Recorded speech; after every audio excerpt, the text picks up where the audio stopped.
আমি আর আমি নেই।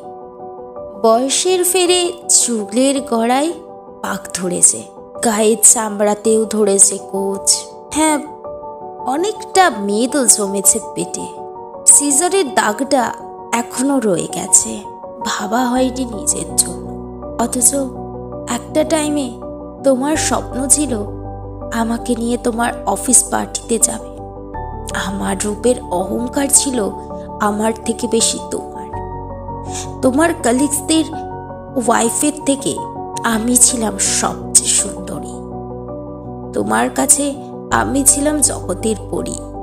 কিন্তু তোমার সংসারটা আমাকে সামলাতে হলো।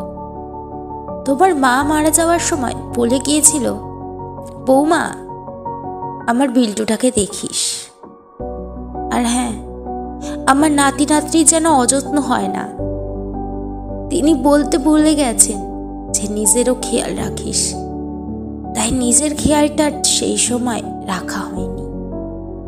তাই তো আজকে আমার গা থেকে তোমার মশলার গন্ধ তুমি পেয়ে থাকো, আমার গায়ে ঘামের গন্ধ।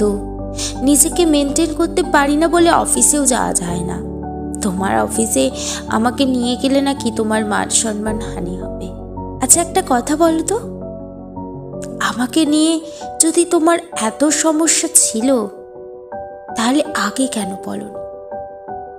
ও আচ্ছা, আমি তো ভুলে গেছিলাম, আগে ছিলাম আমি তোমার অহংকারের কারণ, আর এখন লজ্জার। তাতে আমার বিন্দুমাত্র কিছু যায় আসে না। কেন বলো তো? কারণ আমি আর আমি নেই। আমি এখন অন্নপূর্ণা। নিজের নাম আছে জানো, সেটা কবে ভুলে গিয়েছিলাম। এই তুমি আমাকে অন্ন বলে ডাকো, সেই নামটাই মনে আছে। আর শাশুড়ি মা, ঠাকুরপো সকলে কেউ বৌদিদি, কেউ বৌমা, কেউ বৌঠান। এখন এগুলোই আমার নাম, পরিচিতি, সব কিছু হয়ে গেছে। মাঝে মাঝে তুমিও ডাকো, এই শোনো, এই শুনে যাও। কখনো বাবা মার দেওয়ার নামটা তোমরা ধরোইনি। আবার হ্যাঁ, একটা কথা মানতে হবে, তুমি কিন্তু নিজেকে মেনটেন করে রেখেছ। আমাকে মেনটেনের জিনিসও এনে দিয়েছ, না না, অস্বীকার করছি না, কিন্তু সময়টা দাওনি। তোমার 2 ছেলেকে এস্টাবলিশ করতে হবে, সেটা আমার দায়িত্ব। তোমার অফিসের টিফিন, লাঞ্চ, তুমি কি পরে বেরোবে, তোমার পার্স কোথায়, তোমার ঘড়ি কোথায়, এইসব দেখতে দেখতে আমার সময় চলে যায়। তারপরে ছেলেদের পড়া, টিউশন, কত কাজ। কোন জামাটা কাঁচা হয়েছে, কোন জামাটা নোংরা, কোনটার কলারের ময়লা ওঠেনি, সমস্তটাই তো আমি দেখি। তাতেও তোমরা বলে থাকো, ঘরে বসে কি করো সারাদিন, নিজের প্রতি তো খেয়াল রাখতে পারো। একটা দিন যদি আমরা ঘরে বসে থাকি, নিজের খেয়াল রাখি, দ্বিতীয় দিন আর তোমরা নিজেদের থই খুঁজে পাবে না। আরে না না, অভিযোগ করছি না। ওই যে তোমরা বলে থাকো না, কি করো সারাদিন। সারাদিন আমি তোমার সংসার করি। আজ হয়তো বয়সের ফেরে দেখতে অসুন্দর হয়েছি ঠিকই, কিন্তু সংসারটা করতে ভুলিনি। ঘুমটা যা ছিল তখন এখনো আছে। কিন্তু কি জানো সমস্যাটা কোথায়?